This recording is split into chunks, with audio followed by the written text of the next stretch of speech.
السلام علیکم everyone, welcome to my channel زما اسلام۔ آج کی ویڈیو میں ہم جانیں گے 7 میجر سنس یعنی 7 کبیرہ گناہ، اور ہم جانیں گے کہ ان گناہوں کے بارے میں قرآن پاک میں کیا فرمایا گیا ہے۔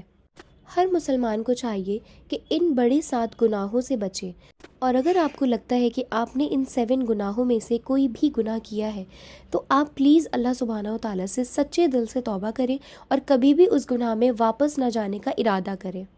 ابو ہریرہ رضی اللہ عنہ سے روایت ہے کہ رسول اللہ آپ صلی اللہ علیہ وسلم نے فرمایا، ان 7 گناہوں سے بچو جو کسی کو جہنم میں ڈال دیتے ہیں۔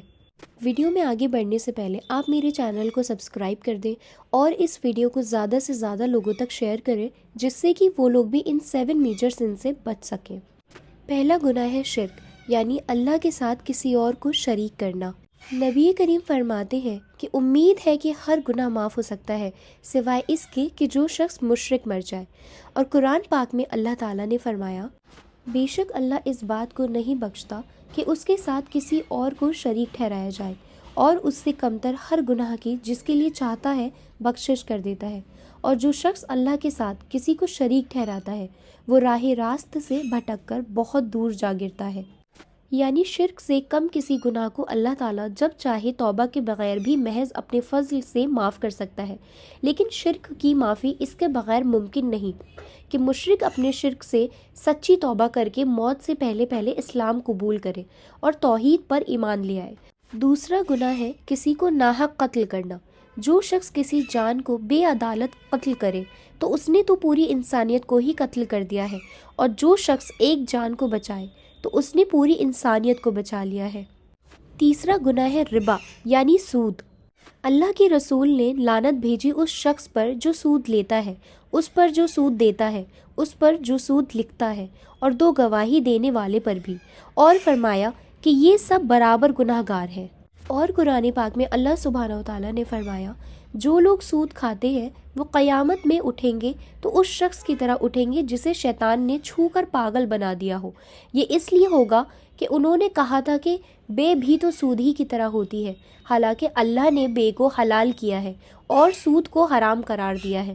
لہٰذا جس شخص کے پاس اس کے پروردگار کی طرف سے نصیحت آ گئی اور وہ سودی معاملات سے باز آ گیا تو ماضی میں جو کچھ ہوا وہ اسی کا ہے، اور اس کی باطینی کیفیت کا معاملہ اللہ کے حوالے ہے، اور جس شخص نے لوٹ کر پھر وہی کام کیا تو ایسے لوگ دوزخی ہیں، وہ ہمیشہ اسی میں رہیں گے۔ 4 میجر گناہ ہے کسی یتیم کی جائیداد لے لینا۔ یقین رکھو کہ جو لوگ یتیموں کا مال ناحق کھاتے ہیں وہ اپنے پیٹ میں آگ بھر رہے ہیں، اور انہیں جلد ہی ایک دہکتی آگ میں داخل ہونا ہوگا۔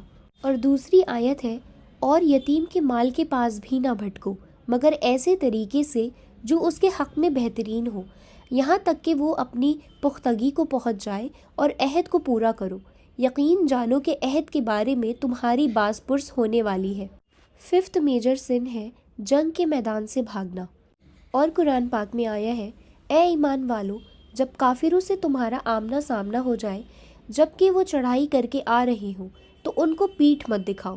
دوسری ہی طرف، اور اگر کوئی شخص کسی جنگی چال کی وجہ سے ایسا کر رہا ہو یا اپنی کسی جماعت سے جا ملنا چاہتا ہو، اس کی بات تو اور ہے، مگر اس کے سوا جو شخص ایسے دن اپنی پیٹھ پھیرے گا تو وہ اللہ کی طرف سے غضب لے کر لوٹے گا، اور اس کا ٹھکانہ جہنم ہوگا، اور وہ بہت برا ٹھکانہ ہے۔ 6 میجر سن ہے ایمان والی عورت پر زنا کا الزام لگانا۔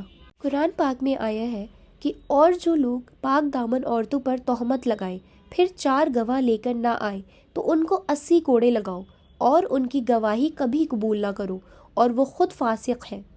ہاں، جو لوگ اس کے بعد توبہ کر لے اور اپنی اصلاح کر لے تو اللہ بہت بخشنے والا، بڑا رحم کرنے والا ہے۔